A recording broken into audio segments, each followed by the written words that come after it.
یہ ایمان کا رشتہ نہیں ہے، وہ ایماندار نہیں ہے، چاہے وہ اپنا سگا چچا ابو طالب یا ابو کیوں نہ ہو۔ فرمایا گیا کہ یہ وہ لوگ ہیں کہ ایمان کی وجہ سے اشداء علی الکفار، یہ شدید تر ہے، یہ ان کی طبیعت غصے سے بھر جاتی ہے، ان کے مقابلے کے لیے ہر وقت تیار اور چوٹ پر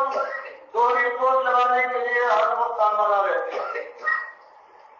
شدید ہے کفار کے مقابلے میں، کبھی یہ ہو کہ نرم چارہ ہوں یا کچھ مداحنت کریں یا کچھ میل جول بڑھانے کے لیے اپنی بات کے اندر کوئی نرمی پیدا کریں یا ان کو کچھ کرنے کے لیے بعض اوقات یہ کچھ ڈھیلے ہو جائیں، فرمایا کبھی نہیں، یہ وہ ہے اشداء علی الکفار، ان کو کچھ سے وہ نفرت ہے، کچھ والوں کے لیے جاری دشمن ہے اور ان کا معاملہ ان سے انتہائی نہیں ہوا کرتا ہے۔ اور جہاں ایمان کا یہ رشتہ پاتے ہیں رحماء بینہم، اور ایمانداروں کے ساتھ معاملہ یہ ہے کہ ان کے اوپر نچھاور ہو جاتے ہیں، ان کی خوشی سے خوش، ان کی تکلیف میں ان کے دل کے اندر رخ اٹھتی ہے، یاد لگا دیتے ہیں بھائیوں سے زیادہ بڑھ بڑھ کر ان کے ساتھ ان کا رشتہ ہے مرحمت کا، دوستداری کا، راحت کا۔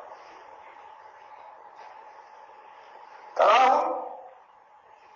یہ دیکھنے والے، تو دیکھے گا یہ بات کیوں پیدا ہوئی ہے، یہ چیز ان کے اندر اس لیے آئی ہے کہ یہ اپنے ایک مالک کو اکیلا مالک مان کر اس کے غلام بن گئے ہیں سب مل کر،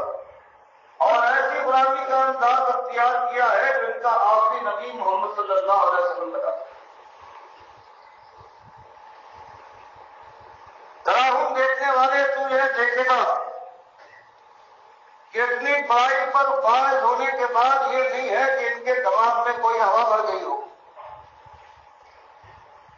بلکہ یہ سب اپنے مالک کا احسان سمجھتے ہیں، یہ تواضع اور خاکساری اور پروتنی کے ساتھ زندگی گزارتے ہیں، یہ سمجھتے ہوئے کہ بڑائی تو صرف ایک مالک کو سزاوار ہے اور یہ غرور و تکبر یہ اللہ کے بندوں میں نہ ہونا چاہیے۔ ان کو تو دیکھے گا رکتا، کبھی اپنے مالک کے سامنے ڈرے سہمے ہوئے رکوع کی حالت میں ہے سجدہ، اور کبھی ماتھا ٹیکے ہوئے ہیں اس کی بارگاہ میں زمین کے اوپر۔ اور ایک ان کی غرض ہے، مقصود ایک ہے، یہ نہیں کہ دنیا داروں کی طرح سے سارے کام کرتے ہیں، مسجدوں میں بھی وہ ماتھے ٹیک دیں گے اور بابا کے سامنے بھی جھک جائیں گے اور ان کے دروازوں سے نپٹ جائیں گے، ان کی بھی ڈیرے کار پکاریں گے، بس خالص تمنا یہ ہے کہ اگر وہ آسمان والا دیتا ہے تب دے، اور اگر یہ بابا حضرات نواز دے تو کیا ہے۔ فرمایا ان کے سامنے صرف ایک چیز ہے، کہ جان بیچ رہے ہیں، لیکن ایک ہی چیز جن کے نگاہ میں ان کا مقصود ہے یبتغون فضلا من اللہ ورضوانا، بس ان کو تلاش ہے اپنے مالک کے فضل و کرم کی، اپنے مالک کی طرف سے فطرت ہے، اور ان کی ساری دوڑ دھوپ، ان کی ساری جسم اس کام کے لیے ہے کہ مالک ان سے راضی ہو جائے، مالک ان سے خفا نہ ہو، ناراض نہ ہو۔ یہ ان کی زندگی ہے، صبح و شام ہے ان کی، سیماہم فی وجوہہم من اثر السجود، اور اللہ کی بندگی اور مالک کے سامنے سجدہ ریزی کے بعد یہ اندازہ ہو گیا ہے ان کے چہرے سے اگر دیکھو تو ظاہر نشانیاں بھی ہیں، اور اس کے بعد چہرے کا انداز یہ بتا رہا ہے کہ یہ مومن ہے، اللہ سے ڈرنے والا ہے، آخرت کا طالب ہے، یہ دنیا داروں کا کسی ٹولی کا کوئی سردار اور اس کا کوئی حصہ نہیں ہے۔ فرمایا یہ ایسے لوگ آنے والے لوگ ہیں، حالانکہ آخری امت میں یہ نمودار ہوئے ہیں ایسے مخلصین، لیکن مالک کی نگاہ میں ایسے قیمتی تھے کہ پروردگار نے اس سے پہلے اپنی کتابوں میں ان کا ذکر فرما دیا۔ مثلہم فی التوراۃ، تورات نازل ہوئی ہے، اس میں یہ ذکر فرما دیا گیا کہ نبی آنے والا ہے، آخری نبی، اور اس کے ساتھی ایسے ہوں گے ایسے ہوں گے، ایسے یکسو، یکرنگ ہوں گے. یہ اللہ کے ساتھ ان کے معاملات ہوں گے اور یہ دنیا والوں کے ساتھ ان کا تعلق ہوگا. تو مثل ہوں پھر انجیل، اور ان کی مثال اسی طرح سے انجیل میں آئی. اور ان کی مثال سمجھنا چاہتے ہو کس طرح سے اللہ نے ان کو اٹھایا ہے. یہ مالک کی کرشمہ کاری ہے. اس کائنات میں دھرتی کے اوپر ایسے لوگوں کو پیدا کیا. فرمایا تصویر ان کی ایک مثال سمجھ لو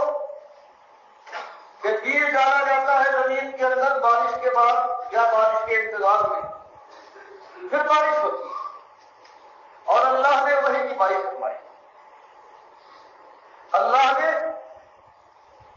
اس بارش سے فائدہ اٹھانے کے لیے اپنے نبی کو بھیجا اور اس نبی نے ایمان اور توحید کا بیج ڈالا. اور اس کے بعد یہ ہوئے پھوٹے ہیں، یہ کھیتی لہرائی ہے، یہ سرسبزی اور شادابی پورے اپنے شباب پر پہنچی ہے اور ایسی روشنی برپا ہوئی ہے کہ تاریخی اپنا دامن سمیٹ کر قابل ہوئی ہے.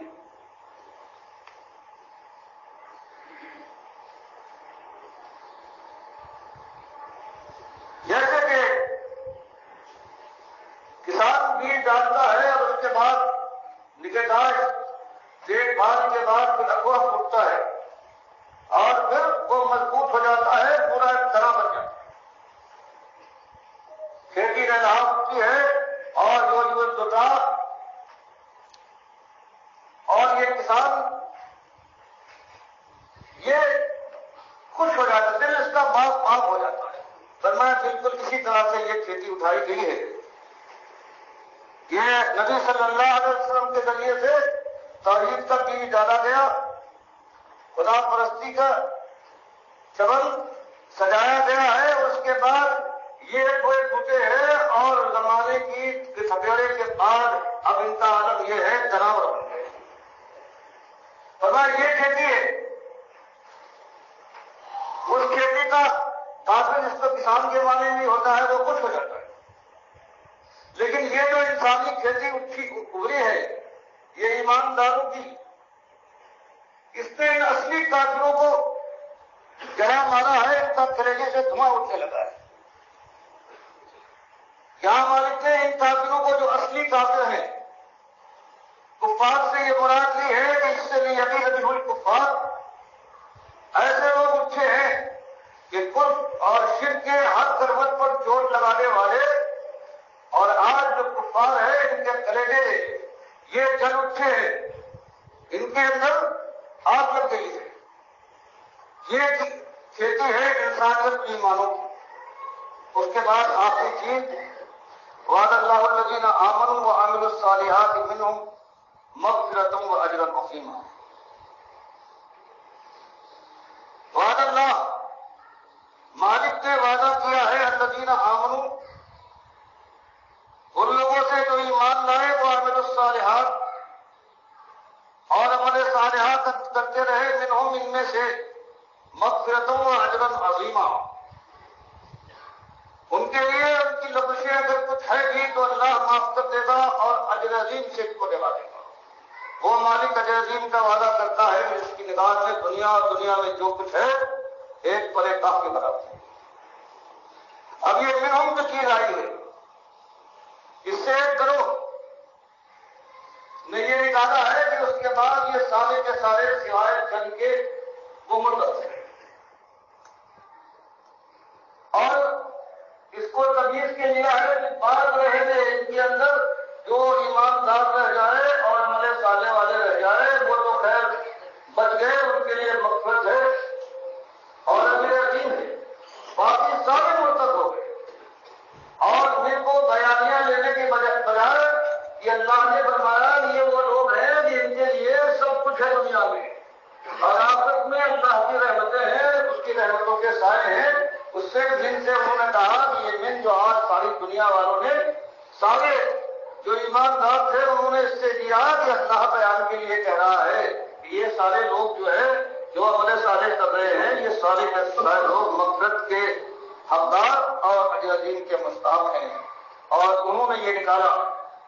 اور آج دنیا میں آپ دیکھ کر ڈنکا پک رہا ہے ان کا، اور آج ہر تک جو شور سن رہے ہیں اسی ایک بات کا ہے، چاہے نام کوئی اور لیا جائے لیکن بات یہی ہے کہ اللہ کے نبی صلی اللہ علیہ وسلم کی بات ظلم و ستم کا دور آیا ہے، اور اس کے بعد حقداروں کو حق سے محروم کر دیا گیا، ظالموں نے قبضہ جما لیا، اور سب سے بڑا ظالم جو گردانہ جاری ہے وہ ابوبکر صدیق جالبان ہے کہ انہیں حق ان کو نہیں پہنچتا تھا۔ یہ خاندان نبوت کا حق ہے، یہ وراثت ہے۔ ایک تو انہوں نے یہ کیا کہ زبردستی قاتل ہو گئے، انکار کیا حیدر کرار میں، لیکن اتنی طاقت نہیں تھی۔ آخر کار تقیہ کرنے کے بعد انہوں نے ان کی ہدایت کر دی۔ یہ بات غلط، اس پر زبردستی قائل ہو گئے، بیٹی مانگنے گئی کہ باپ کی وراثت ملنا چاہیے۔ اپنی طرف سے بات کہنا ان کا یہ ہے کہ اپنی طرف سے بات بنا کر کہہ دی گئی کہ میں نے سنا ہے کہ اللہ کے نبی صلی اللہ علیہ وسلم نے فرمایا کہ ہم انبیاء کی وراثت مال و درہم نہیں ہوا ہے، ہم اگر کچھ چھوڑ جائیں تو یہ سب کا ہے، اور اس طرح سے ان کے حق کو غصب کر لیا گیا۔ اور پھر آپ دیکھتے ہیں کیسی بوچھار پڑتی ہے، کس طرح سے یہ بات آپ سے کہ یہ کوئی انصاف کی چیز نہیں ہے۔ پھر اس کے بعد فرمایا گیا محرک طاقت جو تھی وہ خلیفہ ڈوم تھی، انہوں نے سب کچھ کیا ہے، وہ اتنے زیادہ سخت نہیں تھے ان کے بڑے، لیکن ان کی وجہ سے اور ان کی ریشہ دوانیوں سے سب کچھ ہوا ہے، یہاں تک کہ یہ کہتے ہیں کہ نبی کی بیٹی کے اوپر ایسا ظلم کیا ہے کہ وہ حاملہ تھی اور اسقاط حمل ہو گیا۔ پھر اس کے بعد دوسرا نمبر آیا، یہ خلیفہ دور کا، ان کے لیے یہ کہ ان کی بات جو تھی یہی ہر ساری برائی کے بانی یہی تھے، ساری شدت کی گئی ہے خاندان رسول پر، ان کے ذریعے سے، ان کی وجہ سے، اور ایسی دشمنی تھی ان کے درمیان اور علی رضی اللہ تعالیٰ عنہ کے درمیان کہ دل سے وہ نفرت کرتے تھے، لیکن مجبور تھے، برابر ایسے تھے، طاقت ان کے پاس ایسی تھی، غصب کرنے کے بعد خلافت کے منصب کے اوپر بیٹھ گئے اور خلیفہ خلافت کو اپنی جگہ سے ہٹا دیا، ان کی جگہ کو غصب کر دیا۔ خلیفہ خلافت کہتے ہیں، پکارتے ہیں، سب جگہ پکار کر ہر جگہ، یہ مسلمانوں کا ایک کیفیت ہے۔ آپ نے اور کیفیت سنی تھی، آج یہ دور ہے ان حضرات کا بھی ذکر ہو جائے کہ ان کی دہری دیکھیے، کم فہمی یا سرگردانی دیکھیے دوسروں کی، کہ آواز آتی ہے مسجدوں سے، لاؤڈ اسپیکروں سے کہ علی رضی اللہ تعالیٰ عنہ خلیفہ خلافت تھے، اصلی خلیفہ ہے، بیچ میں کوئی فرق نہیں ہے، یہ اور بات کے تین غاصب پھانگ پڑے، لیکن اصلی خلافت ان کو دے کہا گیا شدید دشمنی تھی دل سے۔ اور بخاری اپنی کتاب میں لا کر دکھاتے ہیں کہ تم کہتے ہو دشمنی تھی، تو کوئی دشمنی اگر دل میں رکھے تو کہیں اپنی بیٹی کو اپنی دشمنی اور اپنے جذبے کے اوپر قربان کر دیا کرتا ہے۔ آخر ان میں کلثوم حضرت فاطمہ کے جو وقت سے حضرت علی کی بیٹی پیدا ہوئی، آخر ان کو کس طرح سے علی رضی اللہ تعالیٰ عنہ نے عمر خلیفہ دوم اللہ ان پر رحمت فرمائے، ان کے نکاح میں کیسے لگے؟ بخاری روایت لائے ہے کہ چادریں آئی، کچھ چادریں بچ گئی، لوگوں نے کہا کہ یہ چادر ہے، یہ نبی کی بیٹی جو آپ کے نکاح میں نواسی کو بیٹی کا ام کلثوم رضی اللہ تعالیٰ عنہ، تو ان کو یہ آپ نے کہا کہ میں سلیخ کا یہ حق ہے، وہ ہم کو پانی پلاتی تھی، ہمارے زخموں کی مرہم کرتی تھی، میں ان کے پانی تو بخاری اس طرح سے لا کر دکھا دے کہ یہ لڑائی نہیں، کوئی لڑائی میں تم نے جو الزام لگایا ہے، ایک طرف شیر خدا کہتے ہو اور اس کے بعد کہتے ہو کہ ہر مسئلے کے اندر انہوں نے بات بتائی ہے، تقیہ کیا ہے جو اصول کافی میں لکھا ہوا ہے۔ یہ مخلصانہ آواز ہے ڈاکٹر مسعود الدین عثمانی رحمۃ اللہ علیہ کی، جہاں ایمان اور عقیدے کی اہمیت کو بیان کر رہے ہیں، مخلص مومنوں کی نشانیاں اور ان کا طریقہ کار بیان کیا ہے۔ آخر میں آ کے ان رافضیوں کا پوسٹ مارٹم کر دیا کہ انہوں نے سارے دین کو بدلی کر دیا ہے، تاریخ بدلی، انہوں نے عقائد بدلے، صحابہ کے مراتب بدلے اور اذان بدلی، سب کچھ انہوں نے بدلی کر دیا شیعوں نے، جن کی آج یہ چمچے ہیں مرزا علی انجینئر جیسے اور توصیف الرحمان راشدی جیسے، اور ڈاکٹر اسرار بھی انہیں کا اور مودودی صاحب بھی انہیں کے گیت گاتے رہے ہیں، صحابہ کے اوپر تنقید کرتے رہے ان کو خوش کرنے کے لیے، شیعوں کو خوش کرنے کے لیے۔ یہ ایک بہت بڑا واقعہ ہے آج پوری دنیا کے اندر۔ دیکھیے انہی کا زور چل رہا ہے ہمارے اپنے ملک کے اندر، جناب نقوی صاحب ہیں، کوئی علوی صاحب ہیں اور کوئی سید صاحب ہیں، سب نے قبضہ کیا ہوا ہے اور اسی مشرکانہ دین کو یہ تقویت دیتے ہیں، انہی کے محافظ بنے ہوئے ہیں۔ باقی دوسرے جو سنی ہیں یا بریلوی ہیں، دیوبندی ہیں، وہ بھی انہی کا فرنٹ گارڈ ہے۔ آج کوئی سوچ بھی نہیں سکتا کہ نبی علیہ السلام نے معاویہ رضی اللہ تعالیٰ عنہ اور ان کے بیٹے کے لیے کتنی خوشخبریاں سنائی ہیں جنت کی۔ آج ایسی روایتیں اگر ان کے سامنے پیش کر دی جائیں تو ان کا سینہ غم و غصہ سے گویا پھٹ جاتا ہے۔ بالکل اسی طریقے سے جب قرآن اگر بیان کیا جائے تو ان بریلویوں کے سامنے قرآنی آیات کچھ پیش کی جائیں تو ان کو تکلیف ہوتی ہے کہ اللہ تعالیٰ تو یہ کہتا ہے کہ نبی کہہ دو میں اپنی جان کے لیے بھی کسی نفع اور نقصان کا مالک نہیں ہوں، میرے ساتھ بھی وہی کچھ ہوتا ہے جو اللہ چاہتا ہے۔ تو بتائیے ایسے لوگ جو یہ عقیدہ رکھتے ہوں کہ نبی علیہ السلام اللہ کی ذات کے ٹکڑے ہیں، ان کے وسیلے سے پوری کائنات بنی ہے ان کے لیے، اور یہ نہ ہوتے تو یہ کائنات نہ ہوتی، تو اس طرح کے جو ان کے عقیدے ہیں مشرکانہ، یہ کیسے برداشت کریں گے؟ بہرحال بڑا سخت معاملہ ہے۔ مخلص مومنوں کے لیے موقع ہے جم جائے اللہ کی اس بات کے اوپر، ایمان خالص کے اوپر، اور اللہ کی مدد کے اوپر یقین رکھیں، مالک شرک اور کفر کے زور کو توڑے گا۔